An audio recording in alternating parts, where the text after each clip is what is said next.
¿Cómo le va? Muy buenas noches. Bienvenido a un programa más de Perspectivas. Estamos transmitiendo totalmente en vivo, en punto de las 9 de la noche, a través de Canal 44, La Señal de Todos y Radio Universidad de Guadalajara, el 104.3 de FM. Enrique. ¿Cómo estás, Belén? ¿Cómo están todos? Buenas noches. Estamos otro martes más en Perspectivas. Ahora sí, ya con todos los resultados sobre la mesa, con ganadores, perdedores, todas las incógnitas, creo que desveladas, ¿no? Todas las incógnitas que habíamos tratado de generar algunas cuestiones a través del proceso electoral.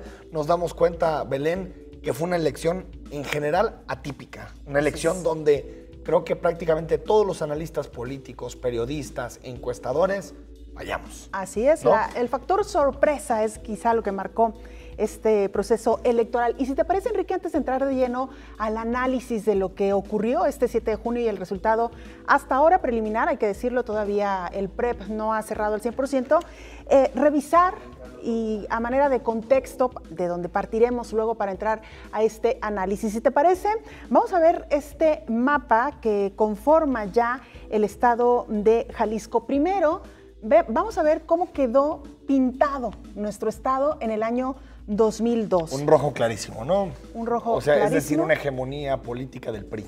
Así es. Y vamos a ver a continuación ahora el mapa, cómo queda en el año 2015.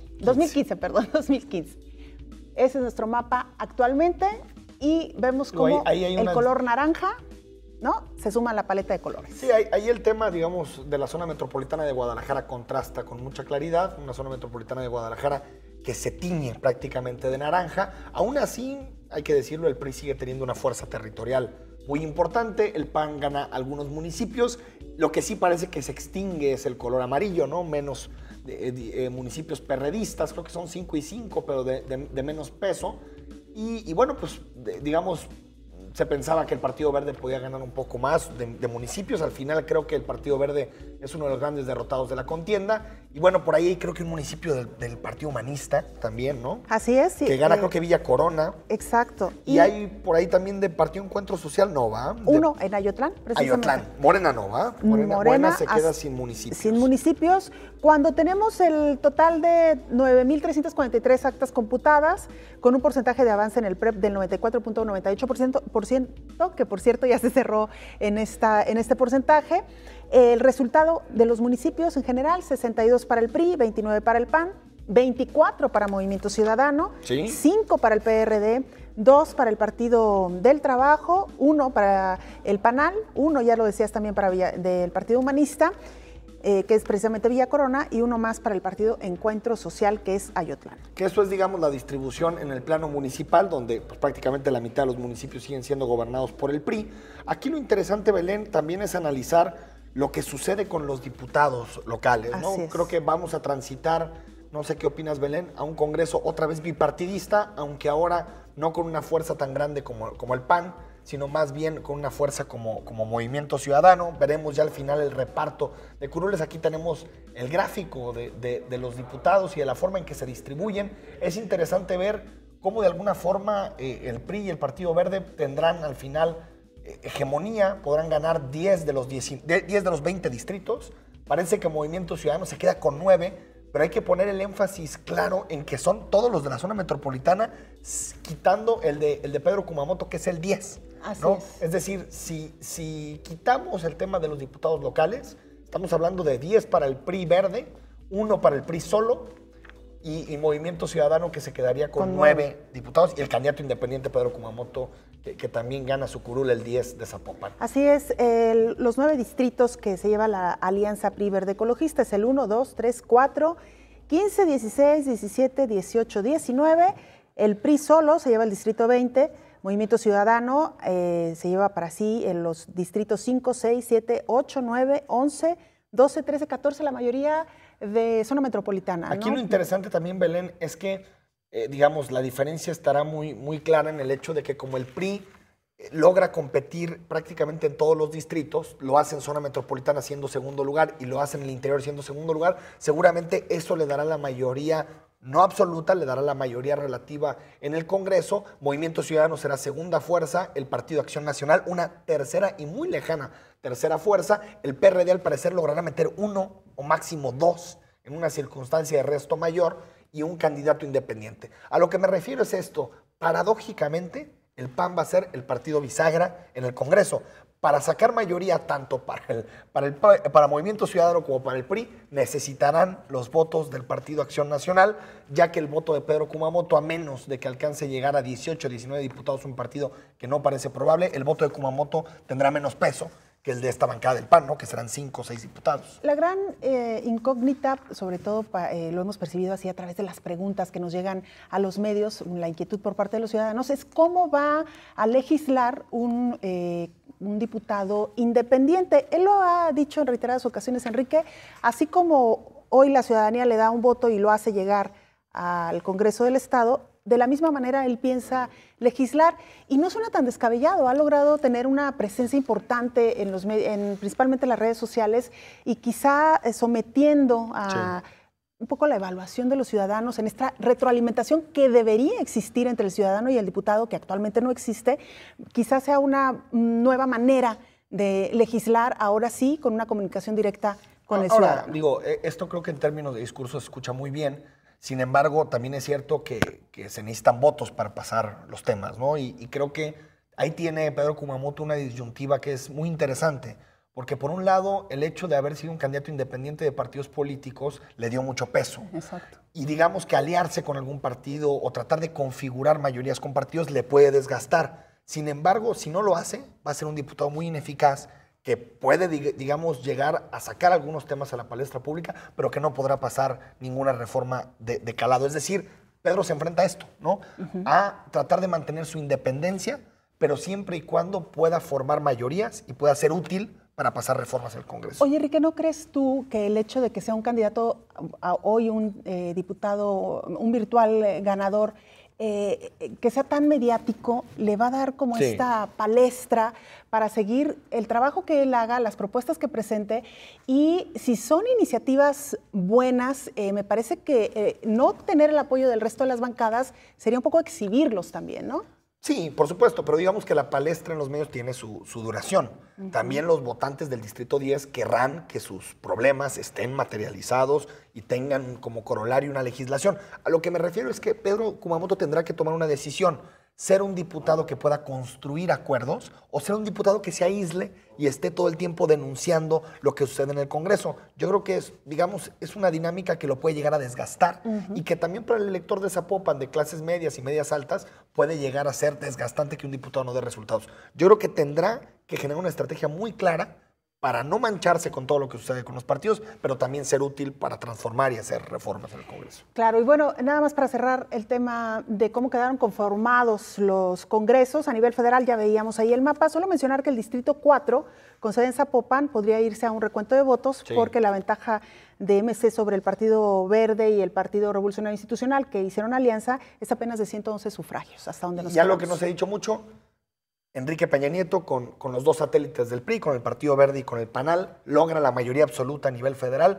es decir, podrá pasar los presupuestos y algunas reformas simples sin necesidad de generar ningún tipo de mayoría. Ojalá en Los Pinos esto no se entienda como una aprobación o como un voto de aceptación de todos los casos que hemos visto, desde Iguala hasta Las Casas. Es decir, ojalá se tome con cautela y se entienda que de pronto es una elección intermedia donde los factores locales pesan mucho más que los factores nacionales. Y es ¿no? que ese es el análisis que también tendremos que hacer con más calma. Cada uno de los estados jugaron factores distintos, los resultados fueron distintos, por lo tanto. Así que por lo pronto, hoy nos vamos centrando un poco en lo que es Jalisco. Igual más adelante tendremos oportunidad de hablar de algunos aspectos de la elección nacional. Y Enrique, si te parece, vamos a ver también un aspecto en el que tampoco hemos reparado mucho, y es la deuda pública. Aquí en Perspectivas estuvimos preguntándole a los candidatos pues cómo iban a hacer en caso de llegar a la alcaldía con municipios con muchos problemas financieros. Y vamos a ver unos minutitos en pantalla precisamente este gráfico. Son muchos números, pero me parece que la parte importante es ver estas barras, cómo se movieron. Por ejemplo, en el caso de Guadalajara, pasaron de una deuda de más de 2.387 millones de pesos, que fue como la recibió el actual alcalde, la deja con un crecimiento, ¿no? En Guadalajara se redujo. Pasó de 2.666 en 2012 a 2.300 en 2015. Una reducción de 300 millones. digamos, en la deuda de 2012 a la deuda de 2015, ¿no? En Guadalajara. En el caso de Zapopan también hubo una pequeña reducción de 1,460 a 1,125 millones de pesos.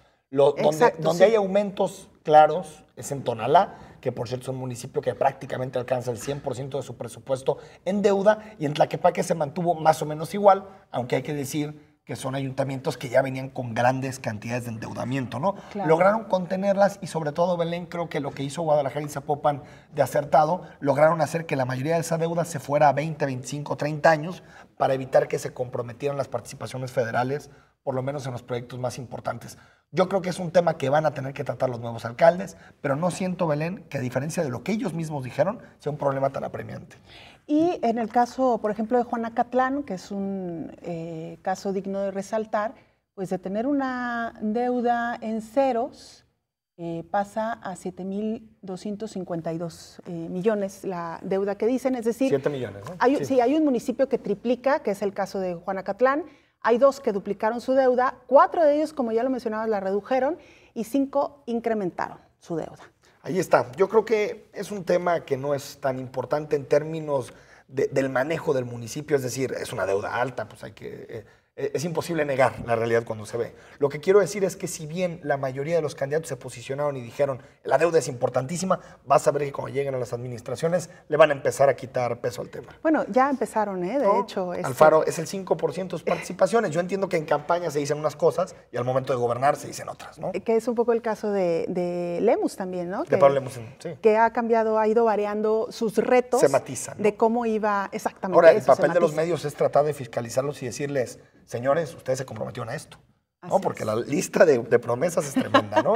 Y además, como decía, suena bastante bien, pero a la hora de la hora, bueno, ya es otro asunto. Enrique, hacemos nuestra primera pausa, pero invitamos a nuestro auditorio, a quienes nos siguen por televisión o nos escuchan en radio, a que no se vayan, porque tenemos 2 invitados de súper lujo, expertísimos en realizar análisis, así que mucha carnita esta noche, ¿no? Para ir desmenuzando poco a poco.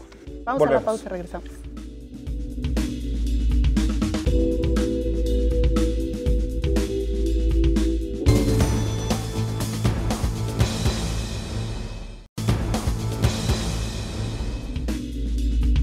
De vuelta en Perspectivas. Belén, la jornada electoral nos dejó muchísimos temas muy interesantes. Yo pensé que ibas a decir que agotados, sí, también agotados. No, agotados también, nos dejó agotados, pero bueno, el tema de los candidatos independientes, lo que sucedió con el Bronco en Nuevo León, con Kumamoto en Jalisco, sí. Lo que pasó en zona metropolitana de Guadalajara, que todos los analistas tropezamos gacho, ¿no? Porque no vimos venir esa marea naranja. Incluso los mismos partidos, que se supone iban siguiendo como el pulso, ¿no? Iban midiendo tal. Bueno, pues hasta ahí también hubo sorpresas. Y para ello tenemos una mesa de lujo con Diego Petersen. Diego, ¿cómo estás? Muy buenas noches, qué gusto. Qué bueno que estés agotado, no, pero no, qué malo. Bueno, y con Guillermo Velasco. Pues encantado de estar aquí, siempre un privilegio. Muy buenas noches. Muchas gracias a pues ambos. Un primer comentario, no sé si quieren que empecemos con el tema de candidatos independientes, con el tema de la zona metropolitana de Guadalajara. ¿Por dónde les late empezar? Hay mucha yo quisiera, si me permiten, un poco un reto ahí muy pequeñito para ir despertando en esta mesa. Diego, como nuestro auditorio sabe, eres un periodista experimentado, has dirigido diarios, estás actualmente en el periódico El Informador. Yo quisiera preguntarte, si tuvieras que titular esta elección y elegir una foto y que te dijeran, a ver, mañana la primera plana es tuya, el título y la fotografía, ¿qué titularías y qué foto escogerías? No, a ver, yo creo que el título es lo de la marea naranja, ¿no? O sea, y un poco fue con lo que titulamos El Informador, ¿no? Una marea naranja que arrasa en Guadalajara, ¿no? Y la foto me hubiera gustado algo más festivo en la urna, o sea, gente votando, gente, ¿no? Finalmente optamos por la celebración de Alfaro, pero yo creo que la escena que realmente pinta lo que fue esta elección era que la gente estaba contenta. Sí. Eso hacía mucho que la gente no votaba contenta. Y eso yo creo que es el fenómeno de esta elección. Tu titular, Guillermo Velasco, antes de… Fíjate que en el caso de Guillermo le vamos a variar un poquito. A ver. No sería un diario lo que tendrás que titular, sino un informe de resultados de esta elección. Fallaron los análisis, escapó a todo análisis, a toda encuesta lo que pasó el domingo, pero volviendo al tema también, incluso aunque no fuera para el título de un diario, para un informe, ganó la sociedad. triunfo social. Es decir, más allá de la marea naranja, que coincido, pero en realidad la política, a pesar del desprestigio que tiene, la gente se manifestó. Hubo, yo creo que una gran cantidad de voto razonado y diferenciado. Por lo tanto, me parece que además, en un escenario de gran inseguridad en el país, aunque hay unos focos que hay que señalar, pero minoritarios, la gente, a pesar de la intentona de boicot de la elección por parte de algunos grupos radicales, la gente salió. Entonces, en mi informe sería triunfo social en esta jornada, sin duda alguna. Pues empecemos por ahí, por la marea naranja. ¿Qué lo explica? ¿Por qué creen que fue tan grande en la zona metropolitana de Guadalajara hasta Tlaquepaque, donde creo que nadie hubiéramos apostado por eso, ¿no? Tremendo. Fíjate que, a ver, yo creo que lo explican dos cosas, ¿no? El fenómeno Alfaro, ¿no? Donde sí, desde hace 3 años se viene posicionando como una alternativa real fuera de los partidos tradicionales, ¿no? O sea, porque yo creo que junto con el voto a favor de Alfaro y MC, y que en el vehículo de MC, sí, hay un castigo muy claro a los partidos tradicionales, al PAN, al PRI y al PRD, que quedó fuera de la zona metropolitana, borrado, ¿no? En parte por los errores de sus dirigentes, pero eso ya es otro tema, pero ¿no? Ese es otro fenómeno, sí, ¿no? Sí.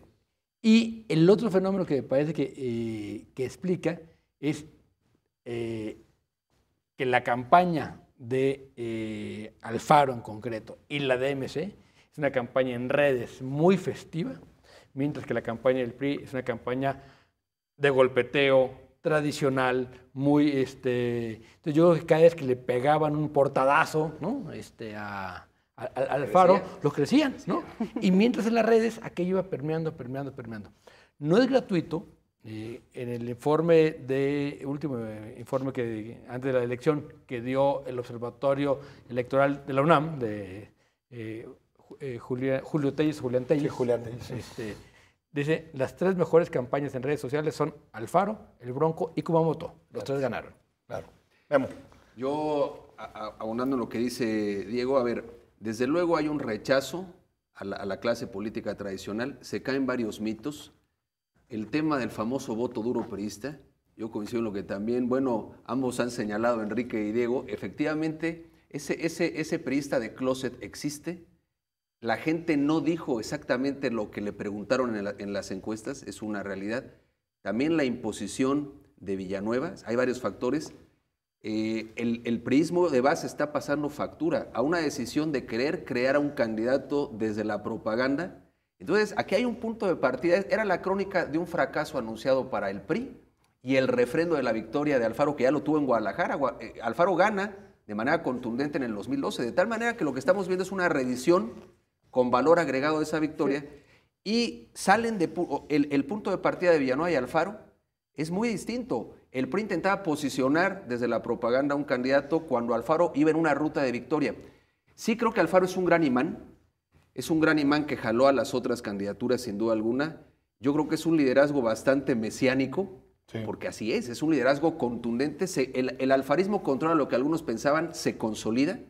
Se decía, oye, no va a haber la estructura, pero es que más, yo creo que se cae el mito de la estructura. La gente salió a votar porque le dio la gana votar, porque votó en libertad, castigó, coincido plenamente, a los partidos tradicionales, pero también hay que decir que hubo una campaña extraordinaria. Y yo diría que además Alfaro es cierto que jala marca, pero hubo campañas en zona metropolitana muy valiosas. Y yo diría que coincidiendo en el tema de redes sociales, que es muy claro, antes yendo un paso atrás, Alfaro y Movimiento Ciudadano fueron capaces de hilvanar un relato compartido con la sociedad, porque si no, el solo desprecio a la clase política no hubiera bastado, ¿no?, para que ellos capitalizaran esto. Entonces se da el rechazo a la política o a los partidos políticos tradicionales, pero de la mano de un discurso que la gente se lo cree. El tema del voto duro a mí me parece interesantísimo, porque yo sí creo, o lo que se cae el mito del voto duro, y por otro lado sí creo que hubo, pues por lo menos, huelga de manos caídas en muchos sectores. O sea, el que el PRI no haya logrado los 250,000 votos en Guadalajara, los casi 400,000 de Alfaro. Se quedó a 100,000. Sí, porque Alfaro había tenido 367 como candidato a gobernador en Guadalajara. Ahora se va a 400.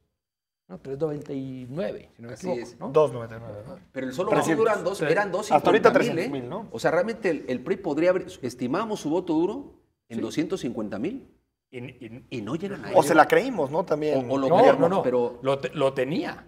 sea, del 2000 para acá nunca tuvo... Pero nunca había tenido gobierno del Estado, presidencia. Es decir, no supimos medir tal vez, Belén, no sé qué opines, pero el voto de desgaste, el castigo. Por ejemplo, en municipios como Guadalajara, el voto por el cambio fue el 73% del voto. Es decir, solo el 27% refrendó el partido en el gobierno. Es un mensaje de cambio muy poderoso. Que en eso todas las encuestas la atinaban. Decían 70% quiere cambio. Bueno, menos algunas, ¿eh? Digo, las que medían eso. las que medían eso. Y luego hacer un reparto rarísimo de los votos. O sea, 70% quiere cambio y gana Villanueva. Y va a ganar el no cambio. Sí, ya las interpretaciones eran más bien lógica, estratégica y propaganda, también hay que decirlo. Tenemos dos factores, entonces, tratando de analizar qué pasó al interior del Partido Revolucionario Institucional. Uno, su voto duro, parece ser que finalmente no funcionó como se esperaba. El voto de castigo estuvo presente, no sabemos en qué porcentaje, pero quisiera preguntarle sobre un tercer elemento. ¿Qué pasó internamente entre los liderazgos del Partido Revolucionario Institucional? ¿Hubo una operación también, lo que se le conoce como el fuego amigo?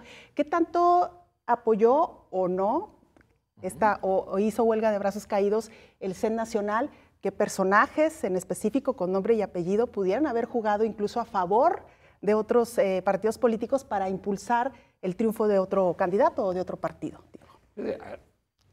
¿Quién operó exactamente? No sé. Pero si revisamos la campaña, ahora sí que echamos para atrás la película, ¿no? Lo primero que sucede es el golpe. O sea, la primera semana no pasa nada, todo el mundo está de vacaciones, ¿no? Era sosa la campaña. Completamente. Y la campaña empieza el 13 de abril con la nota de Papá Leonel. Ahí arranca el baile, ¿no? La nota de Papá Leonel estuvo operada desde México, ¿sí? Y con apoyo del PRI nacional. Sí. Eso no tengo la menor duda de que ahí empieza el golpe. Luego viene un golpeteo muy fuerte del gobernador durante 15 días, ¿no? Entonces ahí había una señal de que había muchos muy contentos de la derrota del gobernador. Y derrotar a los candidatos del gobernador era, digamos, para México bastante positivo, ¿no? Finalmente sacaron la mayoría sin Jalisco, ¿no? Tener 250 votos en el 251 o 258 les daba exactamente igual, ¿no? Claro, o sea, sí da la impresión de que hubo un sacrificio. Dijeron, ¿sabes qué? Vamos a anular. Y Nuevo León, los Jalisco. Sí. Y Nuevo León. Pero Nuevo León ya se veía. Porque aparte no fue el candidato de la presidencia, de Alfonso Guajardo, ¿no? Exactamente. Entonces yo sí creo que ahí hay una operación. ¿Quién exactamente? No sé. Sí me queda claro que si no hubo la señal de que, oiga, pues, ¿a poco no les gusta más el de naranja, no? ¿Por qué no probamos la naranja en esta elección? Sí, también gente que no salió a votar o que no movió sus estructuras, ¿no? Y por otro lado, si ves la campaña, era absolutamente excluyente. Fue una campaña que en vez de sumar liderazgos, los iba restando. Claro. ¿Sí? Se quedaron con los liderazgos de Más por Jalisco, de Leonel, y nadie entraba, nadie. Y bueno, ahí está la consecuencia, ¿eh? Lo que pasa es que la derrota necesita un culpable. ¿Qué tanto afectó el padre del gobernador en esto? Eso se tendrá que medir. Pero en todo caso, hoy va a ser el señalamiento fundamental, y coincido, operado desde el centro. No solamente tras lo de Papá Leonel, si nos vamos también al 1 de mayo, cuando el tema aquello de los narcobloqueos y demás, comienza una operación muy fuerte en muchas columnas periodísticas en México contra el gobernador. Y este escenario se va a repetir. Esto lo vamos a empezar a ver, un golpeteo que está fraguado desde México, con la idea de que alguien pague los platos rotos, que me parece que hay muchos responsables, pero en todo caso el jefe máximo de una campaña al estilo priista es el gobernador, con las decisiones que él asumió, y por lo tanto ahora van a tener que pagar un costo político, y efectivamente el presidente de la República en todo caso gana, mantiene con el PRI, con el Verde y Nueva Alianza el control para el plan, digamos, de reformas estructurales, que ha sido la gran venta del presidente Peña. Y el presupuesto. Yo creo que ya lo que viene no son reformas, quedan 2 reformas por ahí que están... Y no tiene el Senado, entonces. Que es la ley de aguas y sí, otra. Es el dinero. Sí. Pero es el dinero. Lo que es el presupuesto, con 251 votos sale y ya lo está. Y a base cero, que es el presupuesto. ¿Y por qué este distanciamiento? ¿Por qué esta operación? Vamos a un corte de Belén. Que nos respondan y seguimos regresando. platicando esto. Regresamos a Perspectivas.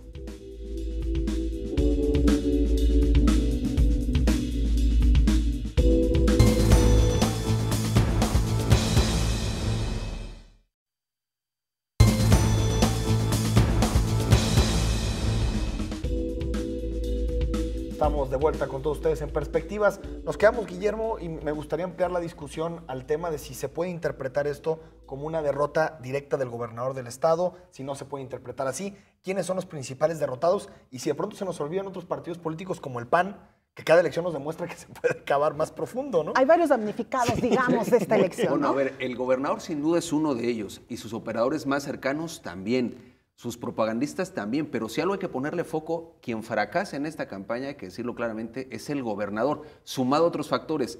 El PAN, yo no sé si ya tocó fondo, no sé si se puede ir más profundo en este tema, pero efectivamente, algún día dijimos aquí que había una apuesta a esta elección de tercios que no tuvo lugar. Y entonces, efectivamente, sumado a la muy mala operación, a la muy mala campaña, al fuego amigo y a un PAN que se desfonda más de lo que habíamos estimado, evidentemente hay una serie de componentes que hacen que esto sea un rotundo fracaso. Y yo coincido, mucha gente en México, en el gobierno federal y en el PRI nacional, se frotan las manos porque no les era necesario y ahora podrán de alguna manera con esto. Es más, tiempo atrás ya pintaron raya. A mí me parece que el tema de exhibir a Leonel Sandoval no solamente era incorporar un elemento de más ruido en la campaña, sino empezar a tejer la historia del gran culpable de esta campaña. Era estar buscando la cabeza que rodaría. Yo así lo veo. Hombre, yo me acuerdo muy bien el día que salió la nota, yo dije, ya descansó Ramiro, ¿no? Sí, Si pierde en Guadalajara ya es culpable, ¿no? Exactamente. Bueno, Ramiro ahorita no se le ve como el culpable. Pero, sí, claro, ¿no, es que no es. Con esa bomba mediática Sí, ya tienes al culpable desde la... Era ya crónica de un fracaso anunciado. Claro. Pero, a ver, ¿quiénes son los derrotados en este estado o quiénes pierden? Yo creo que evidentemente el PAN, que es un fracaso esperado. Sí. Es decir, lo que pasa es que yo creo que cometió más errores todavía en la campaña. ¿Qué errores? ¿No? Por ejemplo, y que lo comete también luego el PRD. Claro. El hacerle favores al PRI, ¿no? O por lo menos que se lea, ¿no? Haber corrido Emilio a media campaña no le ayudó al PAN. Para no subir ni medio punto, ni claro quitarle medio, potenciar al Faro. Potenciaron al Faro, ¿no? Porque lo fueron victimizando también ellos. Cuando el PRD se trepa a la campaña, ¿no? Los espectaculares de con el Alfaro regresa Emilio, PRD, ¿no?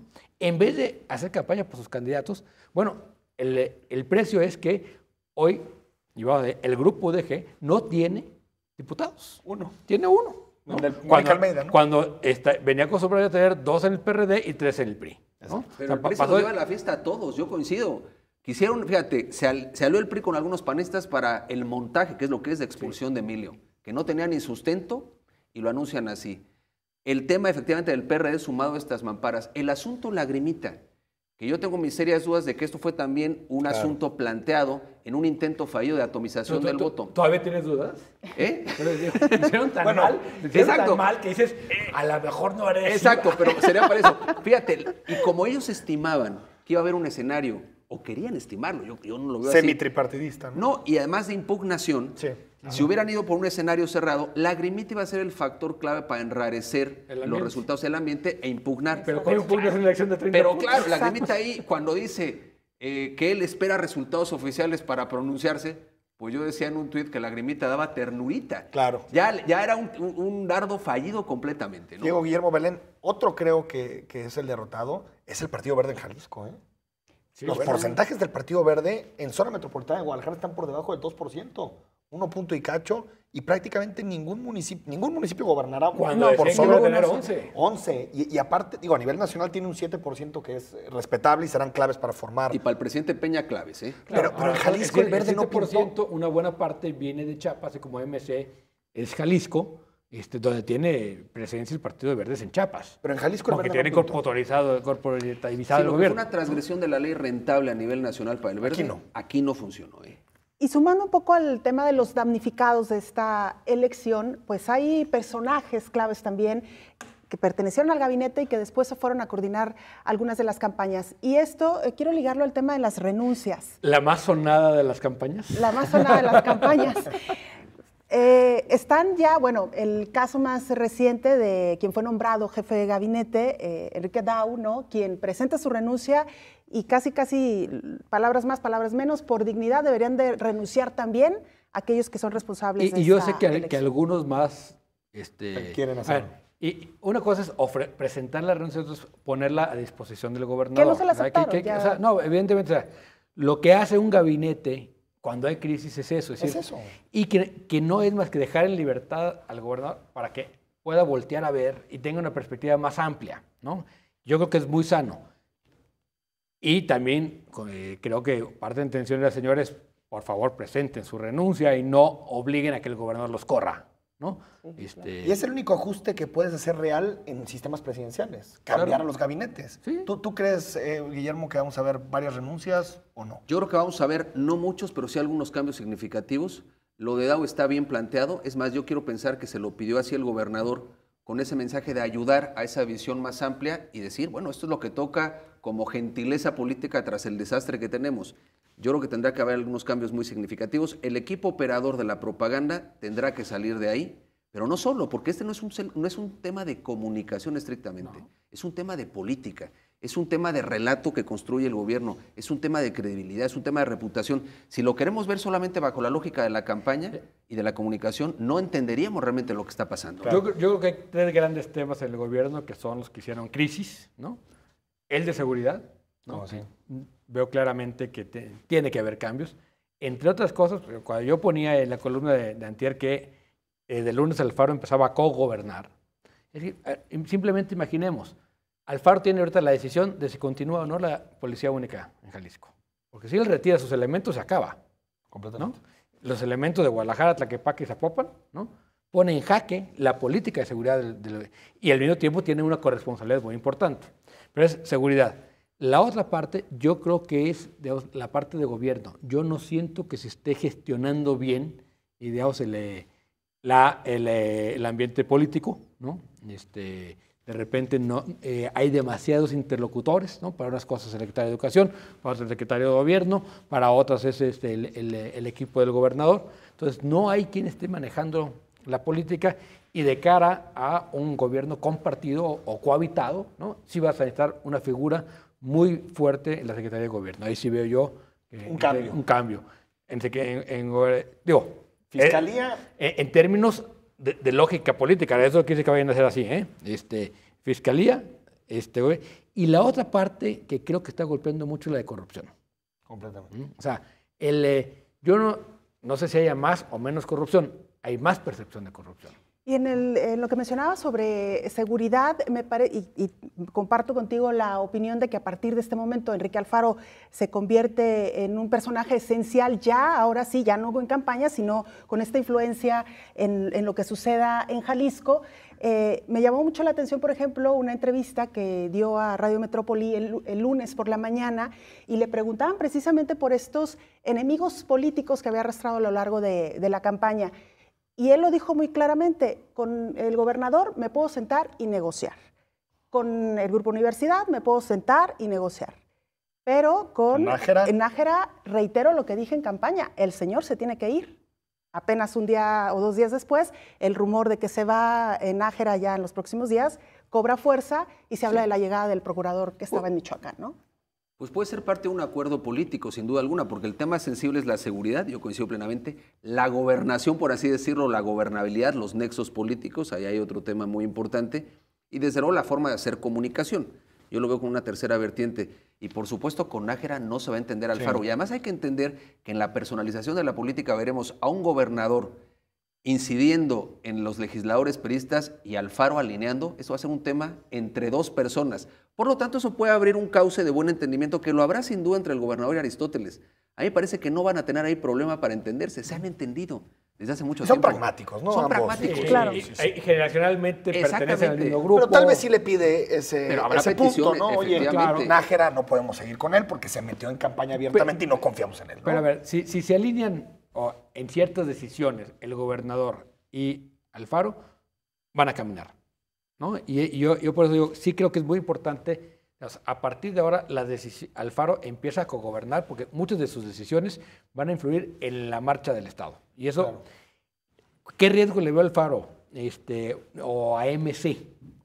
Que al tener tantos municipios, no creo que tengan cuadros para apuntalar a candidatos muy frescos, que esa es su virtud, gobernantes muy nobles.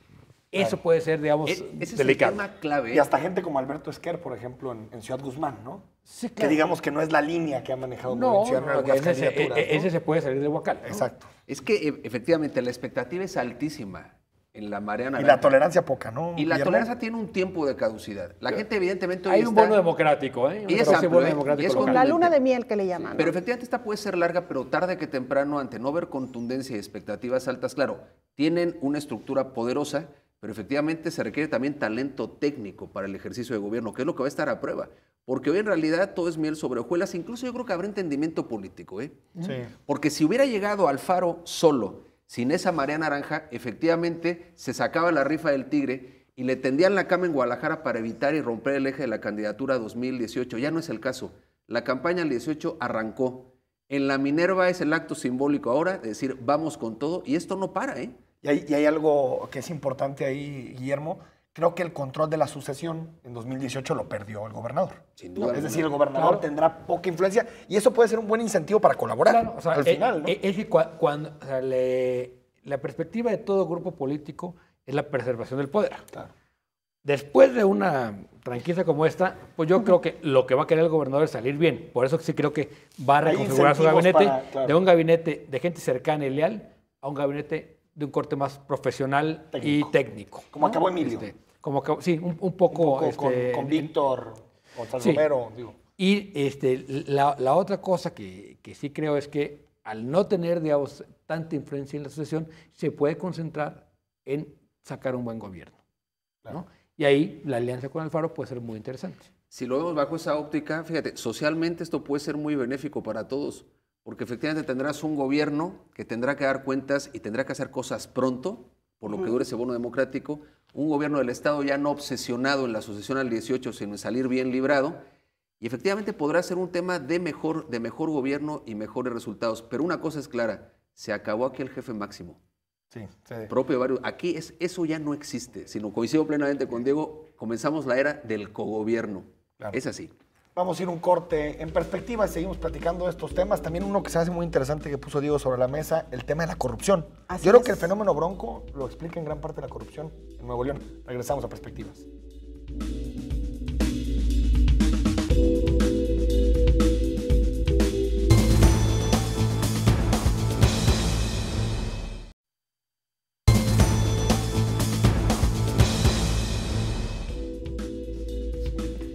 Bueno, ya estamos de regreso. Gracias por permanecer en Perspectivas.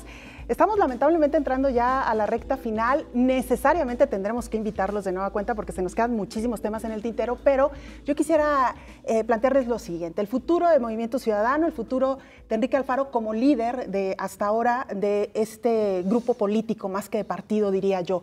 ¿Qué retos enfrenta Enrique Alfaro, Movimiento Ciudadano, para evitar que le suceda algo similar a lo que le sucedió al Partido Acción Nacional? Llegan con toda esta fuerza, con todo este apoyo, con un líder también muy visible, Alberto Cárdenas, y de repente se descarrilan y hoy tenemos una realidad muy distinta del Sí, hay PAN. una diferencia. Primero, cuando el PAN llega, ya llega como un partido muy maduro y después de muchos procesos.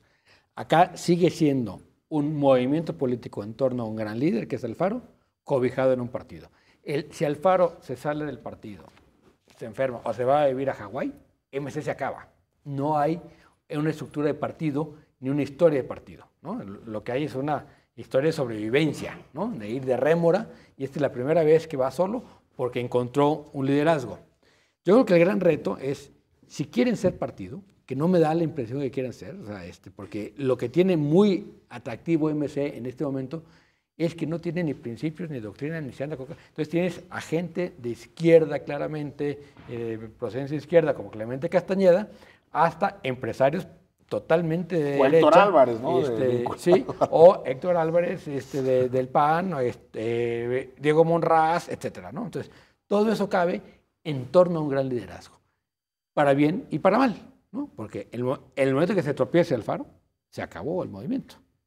Fíjate que otro gran desafío es la independencia que tiene que marcar Alfaro respecto a al DF en los intereses macro que pueda haber de cómo utilizar ahora un personaje como Alfaro. Porque la izquierda, que ese es un fenómeno a analizar muy interesante, se divide, pero efectivamente ahí está, en conjunto la izquierda es lo mismo que el PRI para efectos prácticos en la Cámara. Tienes a Morena, tienes al PRD, ellos ubican en ese costal de izquierdas a MC y efectivamente está de por medio la candidatura al 18 de López Obrador. Él ya da un zarpazo muy contundente con Morena en el DF. Ahí hay presupuesto, mucho dinero para una campaña. Y él ha externado en varias ocasiones, aunque dice de momento que no hay ninguna alianza, que él irá solo, lo cierto es que no va a ser así.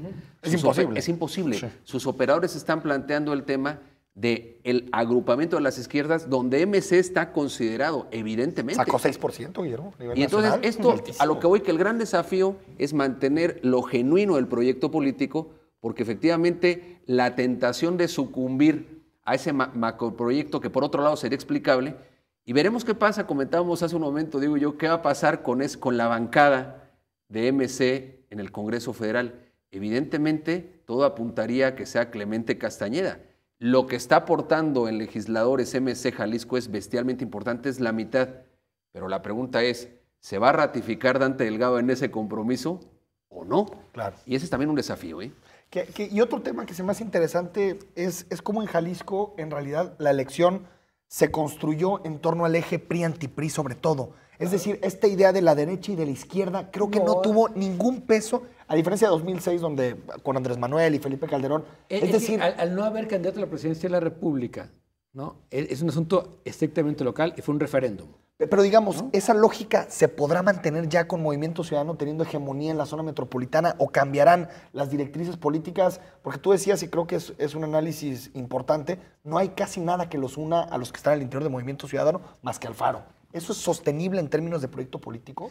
Yo creo que a largo plazo no. Al A 18 2018 sí, ¿qué es lo que los o sea, une, va? yo creo que el proyecto Alfaro es al 18 y me temo que pueda cometer el mismo error que han cometido todos los que llegan a gobernador, que empiezan a pensar en querer ser presidentes. Y ahí es donde se pierden. Porque ahí sí va a ser muy difícil, ¿no? Si hacen muy buen papel como gobernador, suponiendo que llegue a ser gobernador, entonces podrá pensarlo. Pero si desde el principio empiezan a meterse en eso, van a darle en la torre a todo lo que han construido. Sería parte ahí, sin duda alguna, del acabose, ¿eh? Las ambiciones desmedidas pueden ser la principal traición. Ahora, la polarización al 18 se dará los ejes PRI-ANTI-PRI. Pero después hay un mensaje muy importante en la sociedad, es que la alternancia se puede dar en cualquier momento. Lo que va a estar a prueba es el buen gobierno a final de la historia, porque la sociedad ya demostró, hoy hubo un alfarismo acendrado ahí muy importante, también de la mano de un rechazo a los partidos políticos tradicionales. Pero efectivamente, como vimos esa marea al paso del tiempo se puede ir perfectamente, porque el voto pesa. Y por eso a veces estamos pensando en la lógica de las campañas, los consultores, está muy bien, pero entendamos, lo decías tú muy atinadamente en una columna, Enrique, efectivamente la lógica de cómo la gente llega a las urnas, cómo orienta su voto, es muy distinto. Y hay que también ser humildes desde esta cancha. Totalmente. Porque nos Y decir, patinamos. ¿Y de qué patinamos gacho. Falta mucho, viene mucho desgaste para Enrique. Y puede surgir un candidato ciudadano, puede surgir, yo no veo ni del PRI ni del PAN alguien que pueda surgir. Pero si un momento. bronco, ¿podría ¿Qué? surgir un bronco? Pero un bronco, ¿no? Jalisco. Puede, claro, ¿por qué no?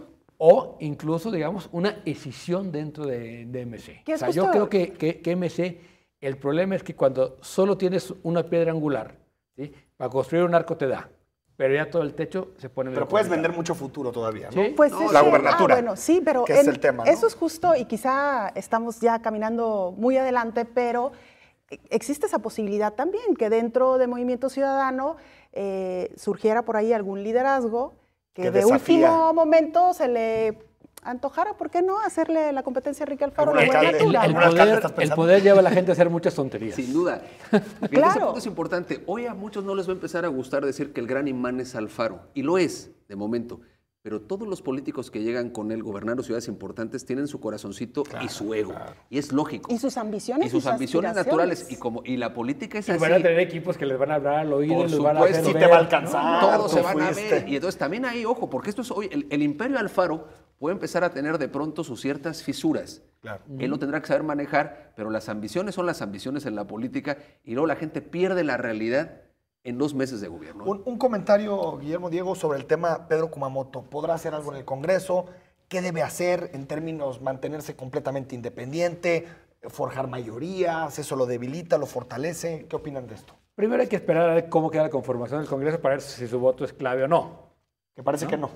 Parece que no. O sea, el PAN será clave, eso sí. El PAN sí, pero digo, ahí incluso tenemos diferentes todavía números sobre cómo va a conformarse el Congreso, ¿no?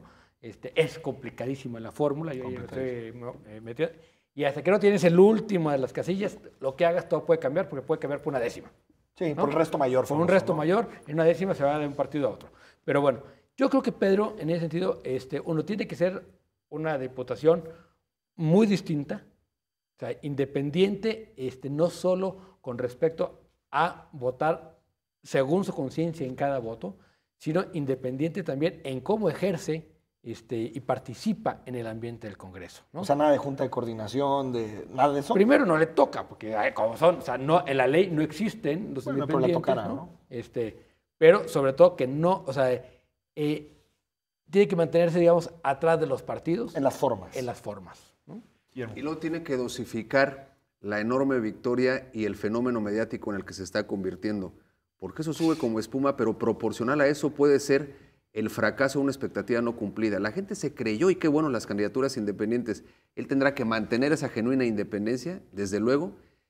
Es parte apetecible del pastel, porque aunque no tenga un voto definitivo, el canto de las sirenas va a estar a todos. Y los medios, ¿no? Y los medios. Está muy atractivo. Y luego también, ¿no? tener, lo comentaba hace un momento, digo, antes de entrar al aire, una agenda puntual de 2, 3 cositas, yo coincido plenamente, que tenga que hacer, porque el tiempo se va muy rápido. ¿A qué le va a apostar en una agenda concreta con perfil ciudadano? Con perfil ciudadano y que tenga que ver con su distrito, porque yo creo que Pedro lo que tiene que hacer es buscar la reelección.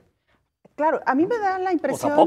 No, es que el error que podrían cometer es, sí, es de repente... Bueno, ahí está el otro candidato independiente para la próxima Es el elección. mismo error que podría cometer cualquier político. Pierde lo genuino. Que quiera ser de gobernador a presidente de la República. La ambición no solo es de los políticos. No.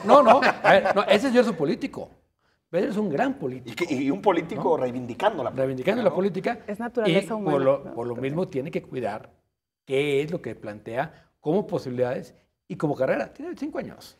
Sí, es Lo muy natural joven, sería es ir muy al Congreso otra vez, ¿eh? Sí. Y consolidar eso. Y consolidar ¿no? eso, porque es lo que la gente apreciaría, lo genuino de ese proyecto diferente.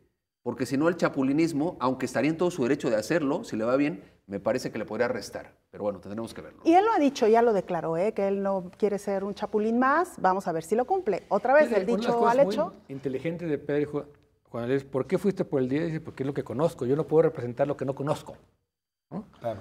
Pedro tiene que crecer en Zapopan antes de pensar en cualquier otra cosa. O sea, tendría que meterse al 4 y al 6 que le son en ese momento Pero ajenos, ¿no? ¿qué le está pidiendo su electorado del 10? Es decir, ser eficaz, construir mayorías, buscar cambios, o le está pidiendo aislarse completamente de la dinámica de partidos. A mí me parece que más lo primero, encabezar ciertos cambios, ¿no? Pero construir mayorías, no quedarse como un diputado denunciante constantemente, ¿no? Y votar conforme, digamos, a los intereses del distrito, que eso nunca ha pasado con los partidos. Que es Al muy no tener diverso. partido, Sí. ¿sí?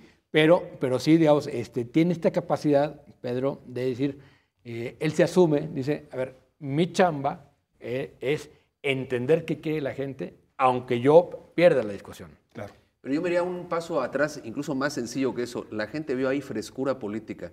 Muchos no saben ni siquiera qué plantearle, ni conocen qué plantea, ni sabían quién es Kumamoto, aunque tocó casa por casa, es loable ese tema.